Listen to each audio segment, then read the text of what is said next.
And we're back to talking about judicial overhaul in Israel. Legal scholars from Poland and Hungary are now warning of the judicial overhaul's dangers to democracy. Now, Israel's proposed legal reforms have been compared to moves made in Poland and Hungary in recent years, two nations which have undergone democratic backsliding, you could say, in recent years. But the question is, are they comparable, and how have these changes to these judicial systems in Hungary and Poland ultimately impacted the economy?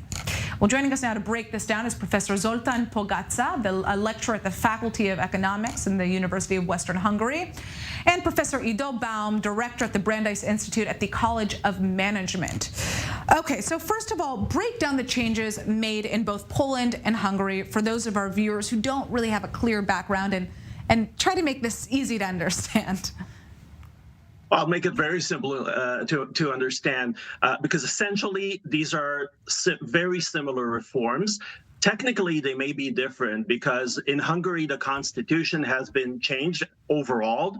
In Poland, there has been no constitutional changes because it's very difficult to change the constitution in Poland. As you know, in Israel, we're talking about changing basic laws, which are comparable to a constitution. But in all these cases, what we see is an attack on the judiciary, trying to capture the judiciary by basically appointing judges by the government. This happened in Hungary. This happened in Poland, big time, and this is what is proposed also in Israel.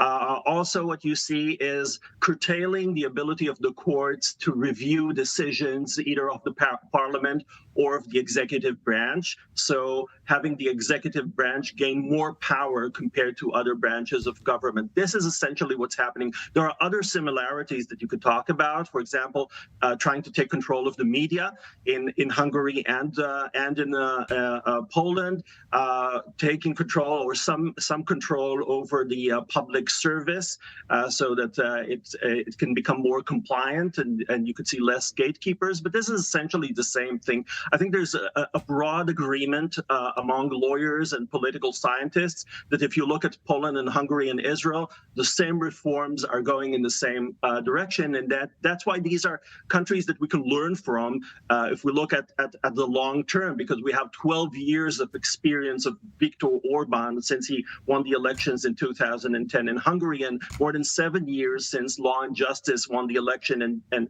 took power in Poland. So we know what's going to happen in the economy, or we could learn from what happened in the economy there and try to think about what's going to happen in Israel. So just to kind of break that down into summarize it in a couple of sentences, we saw in Poland in 2017 a law that basically gave the parliament full control over appointing judges. So, the Israeli government's reforms do stop just short of that because it would not be full control. It would basically be shifting the amount of control in the selection committee. In Hungary, though, we did see a focus more on essentially affecting who the judges are. They lowered the retirement age, they booted out judges, and replaced them with friendlier appointments for the ruling government, and also gave, like you said, more power over the courts to the president of the National Judicial Office. It's very similar.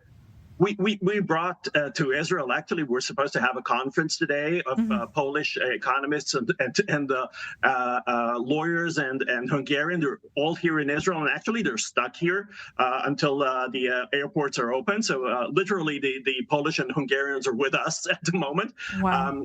But we've been discussing this with them. And for example, one of the things that my colleagues from Poland are explaining to me is that taking over the judiciary is a process that takes time because judges have to retire and you have to appoint judges in their stead. But if you look at the judiciary in Poland today, it's pretty well known for the Polish people that 10 out of 10,000 judges, 3,000 are political appointments by the government. They actually know that. So you know when you appear before a judge, you basically know who appointed that judge and who's he loyal to. Right. So I'd like to turn to Professor Pogatsa.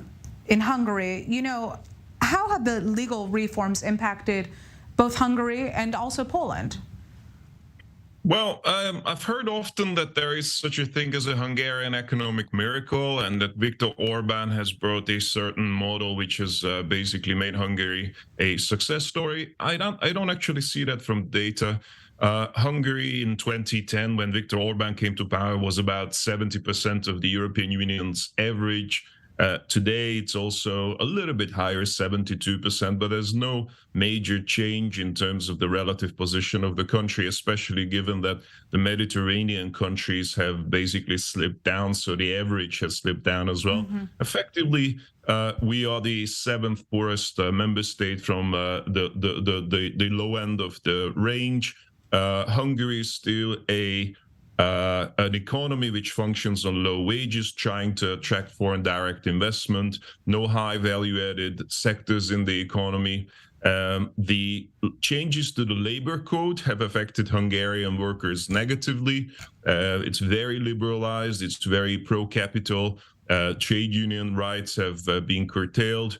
And effectively also education has been defunded, which shows up in this sort of statistics about the PISA records, for instance, the educational attainment records as well. So the Hungarian educational and healthcare systems have slipped as well. You know, I think that what's so interesting about this is kind of the outlook that it gives us towards what could potentially take place in Israel. You know, how can this information forecast the future of what could potentially take place in Israel if these judicial reforms ultimately are passed? I see quite a lot of similarity between... Sorry, go ahead. I was going to say that obviously there are a lot of similarities, as Zoltan pointed out, and some of them are sort of based in the fact that Hungary and Poland are both under the envelope of the European Union. They have less social chasms. They come in many instances, they come from a better position compared to Israel. Israel's economy is stronger than those of Poland and Hungary, but we can see some of the things that are obviously manifesting themselves here in Israel now. It's you've talked about it a few minutes ago. It's a fluctuation of the currency compared to the dollar and the euro, and the inflation rate and the interest rate.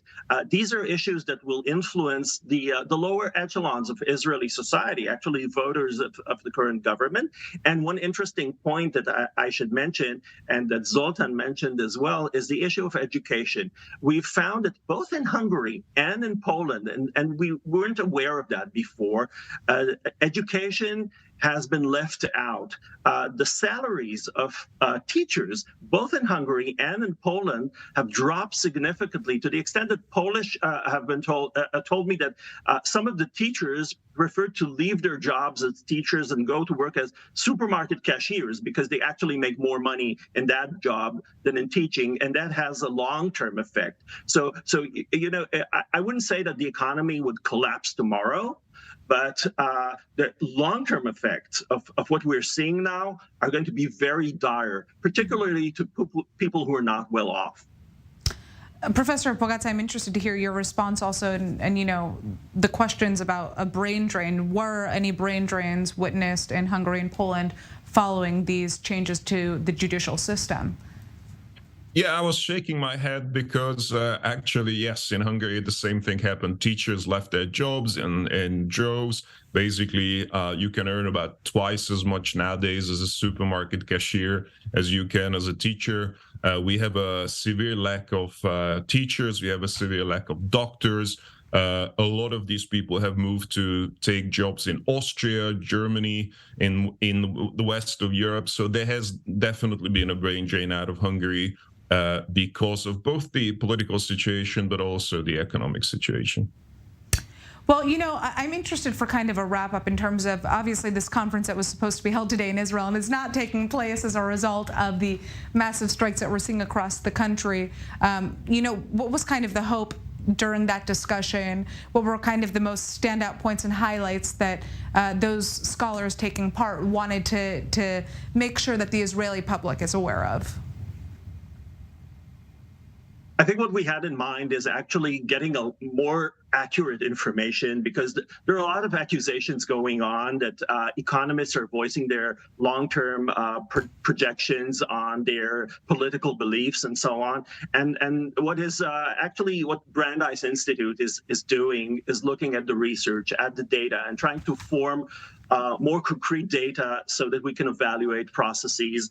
That's why we wanted to look at Poland and Hungary, because they're as similar as you can get, and use these as test cases. Because otherwise, you hear, okay, China is not a democracy and it's doing very well. Singapore is not a democracy and it's doing very well. Perhaps so, but we're not Singapore or China.